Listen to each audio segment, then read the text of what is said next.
The snow had swallowed the world, erasing roads and boundaries, turning the eastern forests into a pale, endless labyrinth. Each flake drifted in silence, yet together they built a weight that pressed upon the living and the dead alike. The soldiers, who just weeks before had laughed and sung in the railway cars, now moved like ghosts, burdened by hunger, cold, and the knowledge that every step could be their last. Ivan trudged on, boots leaking, toes numb, every breath burning his chest. His fingers, red and raw, were wrapped in makeshift bandages, cut from whatever spare cloth he could find. The wind found every gap in his uniform, slicing through to his bones.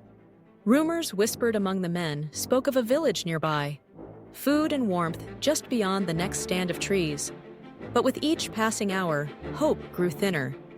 Even the snow, which they scooped into their mouths to ease the ache of thirst, had lost its innocence, tasting now of ash and defeat. There were only 8 left, a handful of boys, hollow-eyed and thin, following Lieutenant Gorsky's lead. Gorsky, who once barked orders with confidence, now whispered them, his voice brittle as ice. "A few more miles," he'd say. "We'll rest soon." But Ivan saw the truth in his eyes. There might be no end and no rest, except the one offered by the snow itself.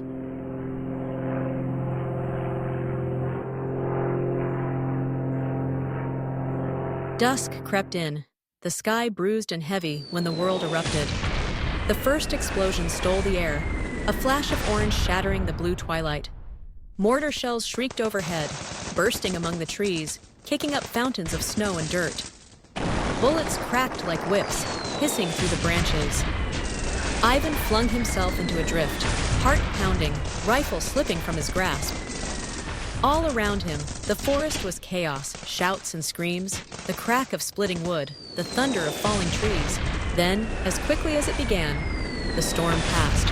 Silence returned, heavy and absolute. Ivan lay still, afraid to move, until pain forced his eyes open. Blood seeped through his coat, warm against the freezing air. He pressed a hand to his side, feeling the sticky wetness, the dull throb of injury. Gritting his teeth, he crawled from the drift. The clearing was a vision from a nightmare. Bodies sprawled in the snow, faces turned to the sky, eyes wide with questions that would never be answered. Lieutenant Gorsky was there, his hand frozen around a map, lips parted as if to issue one last command. Alone, Ivan stumbled into the shelter of a fallen tree. His strength was gone, the cold no longer a threat but a comfort, whispering for him to sleep. He knew, with a calm certainty, that this might be the end. Yet, as the world faded, Ivan reached for his last possession, a scrap of cigarette paper, worn and creased. With shaking hands, he fished out the stub of his pencil. Its tip barely sharp enough to leave a mark, he began to write, the words pulling him back from the edge. "Dear Mom, if you're reading this, then somehow, this letter has found you. But I didn't think it would. I didn't think anyone would find me. It's cold here, colder than I've ever known. My hands are stiff, but my heart is warm because I'm thinking of you. I miss your voice, the way you sang when you thought I was asleep.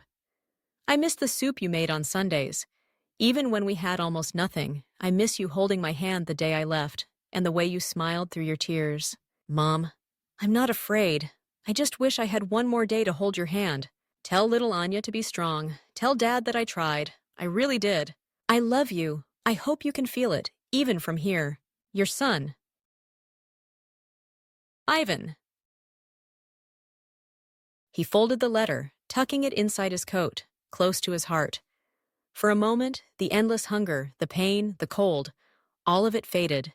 He felt human again, a son riding home.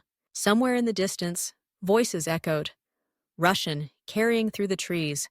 Rescue scouts, drawn by the smoke of battle, swept the clearing. One nearly stepped over Ivan, mistaking him for the dead, until he saw the pencil still gripped in Ivan's hand. They pulled him from the snow, unconscious but alive. Days later, Ivan awoke in a hospital. He was broken, yet breathing.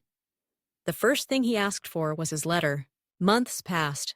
The letter, blood-specked and wrinkled, finally reached home. Ivan's mother read it in the kitchen where he'd been born. She read it again and again, tears falling silently for the son she almost lost. In the end, it was not bullets or frostbite that decided Ivan's fate. It was love, a letter never sent, a bridge between the frozen front and a mother's heart. In that fragile connection, hope survived, and so did Ivan.